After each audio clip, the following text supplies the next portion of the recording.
Thanks very much for the kind introduction, and thanks very much HKPC for inviting me here and my colleagues today. So I thought today I'd talk a bit about data analytics and big data. Maybe the discussion is a little bit more technical in nature than maybe some of the other ones we've heard today. I won't include any equations or any software code, but we'll talk a bit about data analysis, big data, what that means in the context of cities, and also some of the initiatives and the case studies from Australia, so you can get a different perspective, perhaps, and also look at what the Australian government is doing, what they're thinking in terms of how we move communities and cities forward in Australia. At the very end, I'll talk a little bit about some of the practical considerations that we need to face as we start rolling out some of these projects. Sorry about that. So CSIRO, just so if you don't know, CSIRO is Australia's leading scientific and research organisation. We're very similar in some respects to HKPC. So the part that I'm a part of is the data science group. And we find that we're very much involved in applied research. We do some long-range research, but a lot of it's applied research solving real-world problems. So the organisation overall is about 5,500 people around the country, and we have lots of international collaborations in a whole range of different areas. The areas of the organisation overall have focused on a lot of the things which are important to Australia, and I guess there's commonality there with others around the world.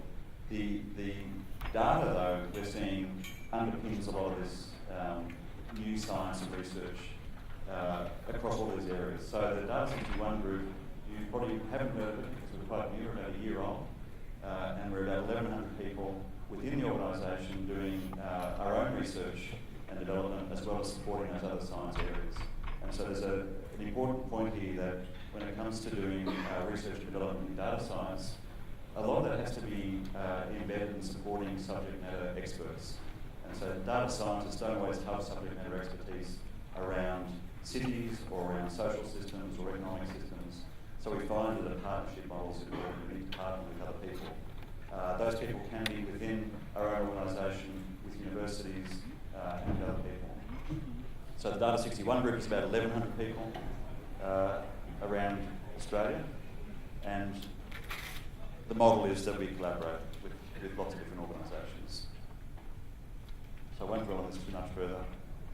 When it comes to cities, we play a couple of different roles. So one of the roles is developing core technologies where there's a gap. So if the technology exists, we don't develop it.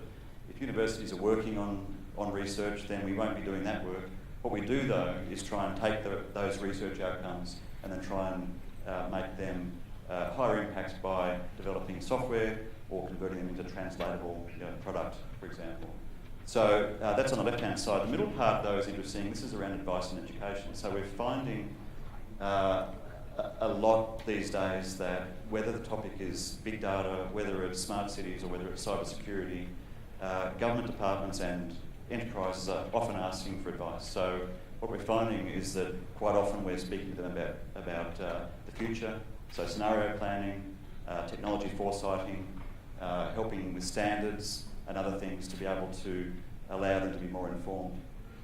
We also play a connecting role, as I mentioned earlier. So that's a bit about Data 61. Smart cities or future communities or whatever you like to call it means different things to different people. So here's a bit of a slide I've prepared. Every now and again I'll update it because new words pop up, some go away, and it's a changing picture.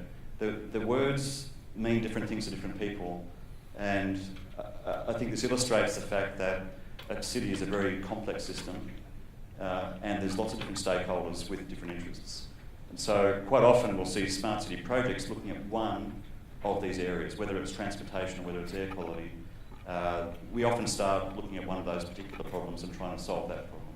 And that's fairly achievable if the technology's there or can be developed. Then we're engaging with one particular government department, for example, and it's quite a straightforward interaction. We'll see, though, as we go through this talk that to get a really big impact, we need to start looking at these things together. So we know that transportation and air quality and livability go hand in hand. And so when we're making decisions about planning a new transportation system, so the new MTR at the front here, are we making those decisions and understanding the impact on livability or walkability or air quality, for example. So we do find that over time there's more and more connections between these, not just with the technology, but also with the social outcomes and also with the relationships and the different sorts of organisations that are involved. So it's quite interesting, and I'll come back in a year or two maybe, and then the words will be a little bit different, but it just shows that things are moving along. So I've got some case studies here. There's many of them, but what I thought I'd do is just talk about, probably about 10 minutes, I'll talk about a few case studies and try and talk a bit about big data and analytics and some of the applications of that. So we'll start with infrastructure. So this application of data and analytics is fairly invisible to the consumer. So we're not talking about apps for people here. We're talking about operating a city more effectively. The top left one there, the structural health monitoring, is using sensors. So there's the idea here that you can put sensors on a physical asset, monitor the condition of that asset, and then apply analytical techniques to be able to predict when that asset needs attention. And so what we're trying to do here is move from a state with our physical assets from waiting for something to break and then fixing it, to the next stage, which is schedule-based maintenance, so inspect every 2 years, for example, to a point where the asset tells us the condition of itself, and then hopefully we can predict what it's going to be like in future. And that saves lots of money, it saves disruption. Again, if you look at the MTR here, it's always running. If we can find out and predict when we need to do maintenance, then we can schedule downtime to do that maintenance. So that's an example of big data, lots of sensors, and analysis. That's a machine learning application, that particular one. The bottom left one is around infrastructure. So in this case, it's water pipes, but we're not using sensors, so we can't detect, we can't put sensors in water pipes easily. So what we're doing here is predicting when water pipes fail and need attention based on the information that the water utility already has. And in fact, this is a project we're currently doing with Hong Kong Water Services Utility, where they have lots and lots of information. So this is big data, but the data is paper records, it's spreadsheets, it's a whole range of things that they have already inside their organisation. Inspection histories, repair histories, that we can analyse and we can predict which pipes are likely to fail next. So it's a big data analysis with a different sort of data and no sensing in this particular example. Also on the infrastructure, traffic congestion analysis is looking at information about traffic movement. So we already know, we can use phones to see which roads are congested.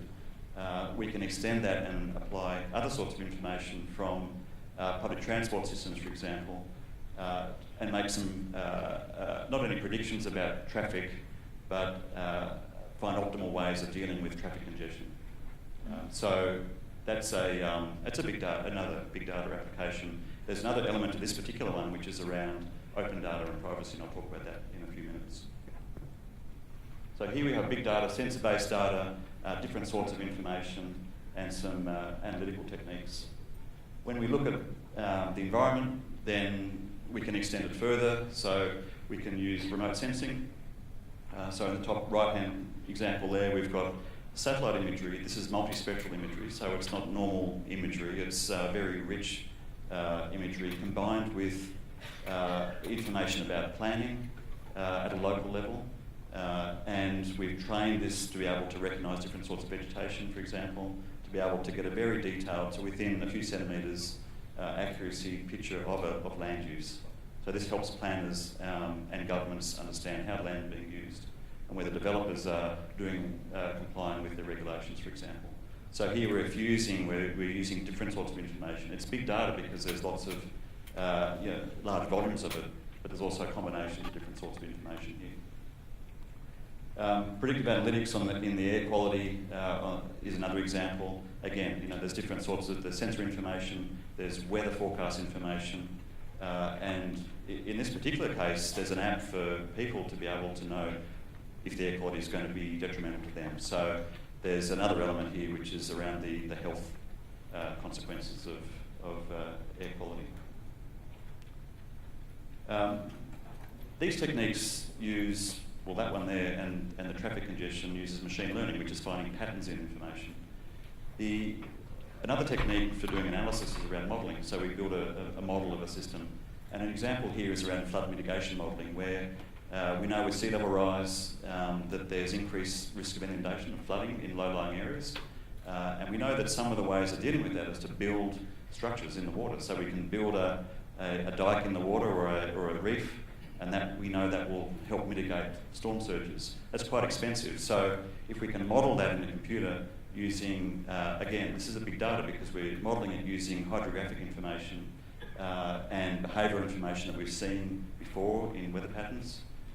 We can then model before and after effects of the mitigation. So we can say, in this particular sort of storm, what would the flooding effect be with and without this type of mitigation or this physical construction, and then we can fine-tune that construction accordingly. So this is using a model, not a machine learning technique.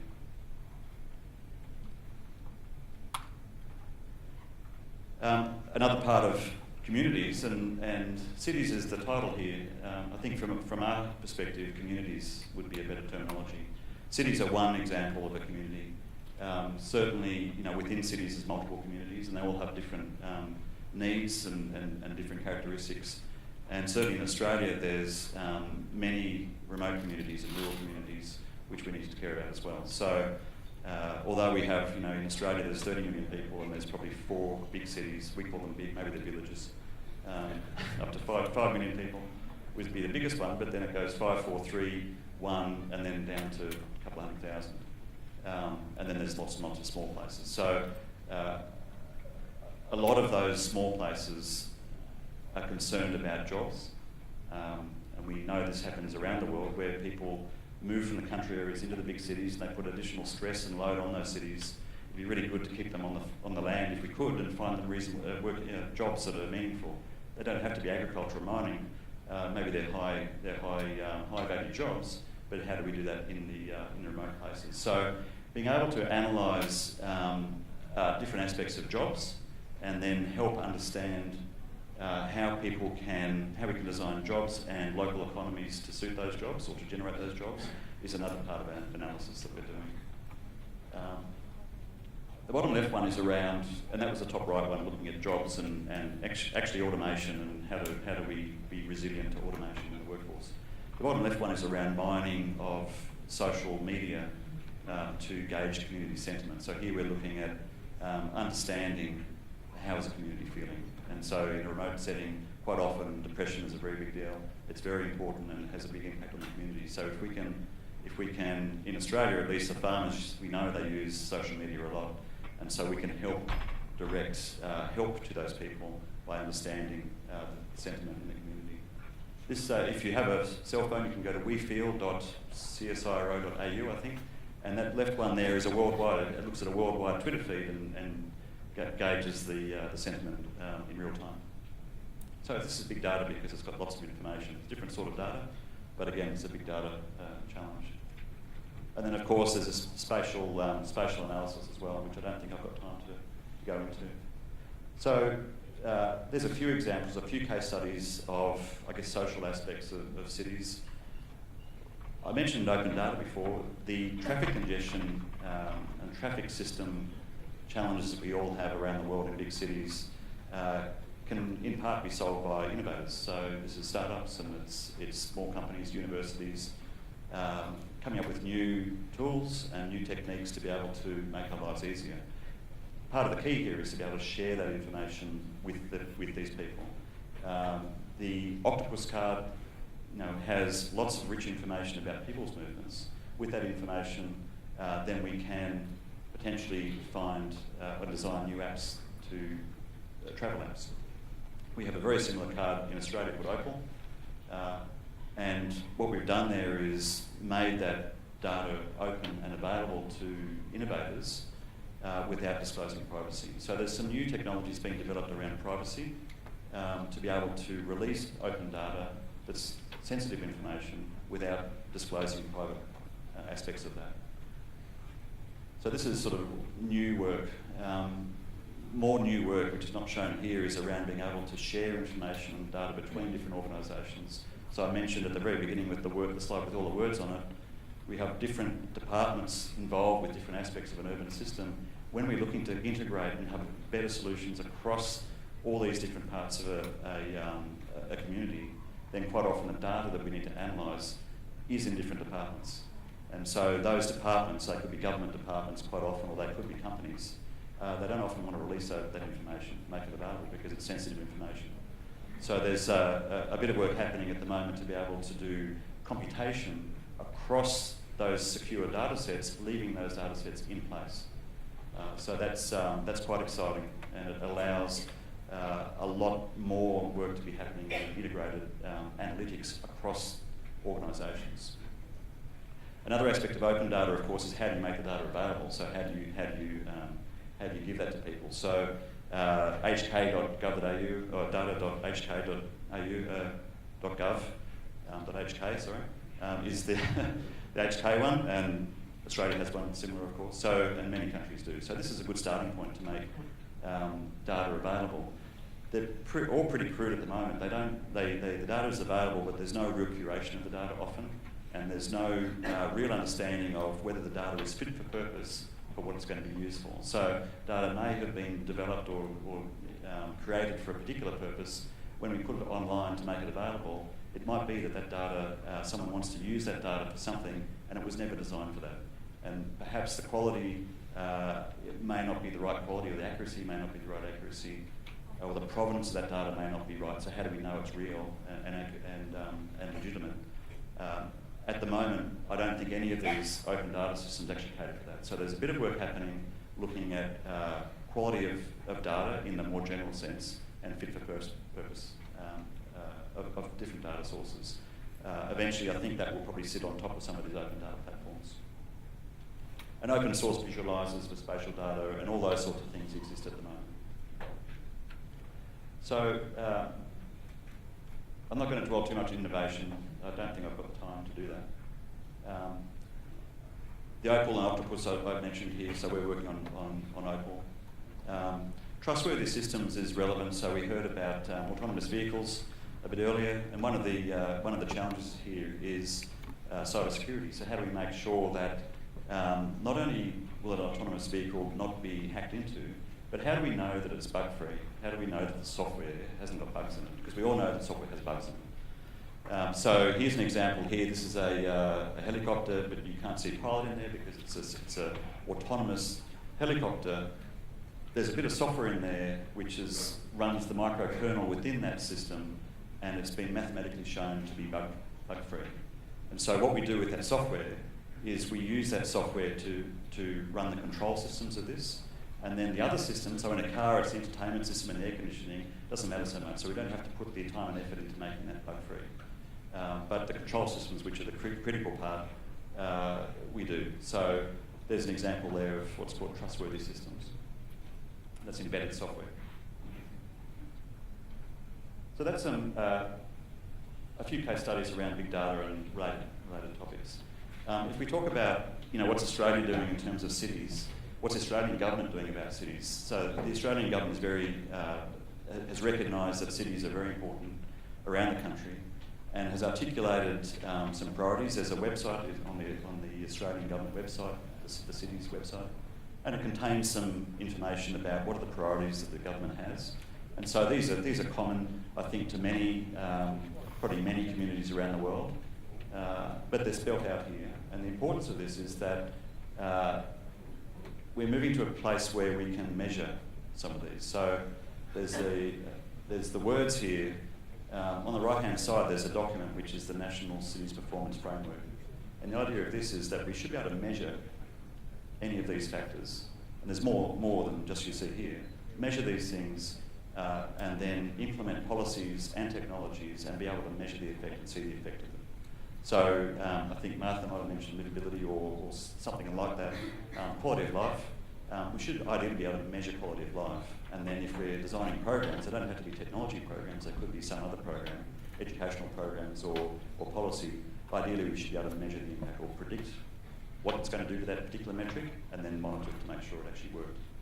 So the National Cities Performance Framework, it's sort of version 1 at the moment, and it will evolve over time. There's some contextual indicators around demographics and those sorts of things, and then there's specific performance indicators for with each city. This is going to be applied to the top 22 cities in Australia. So this then sets the scene for a funding model where, and this is, I think, based on the Manchester model in the UK and maybe a few other places, where the federal government in Australia is interested in building the economy in their cities and developing them. In the past, it would have made funding available to the state and city and said you can build what you need. Now, what's happening is that these city deals are saying here's some funding to do some development, and they could be infrastructure developments, they could be other programs, but we want to see what the impact is on those performance indicators that I just talked about. And so these city deals, again, this is fairly early, we've got 2 in place now with the third one just about to be signed, where it's a collaboration between the national government and the local governments, and I think there's an element of PPP here. I don't think the private players are part of the deal, but they're certainly part of the implementation of the deal, where the funding is contingent on reaching some of those targets. And so those performance indicators are very useful also in stakeholder engagement. So when you go into the community and saying, why are we doing this? Well, we can say this is why we're doing it, because we want to impact this particular indicator.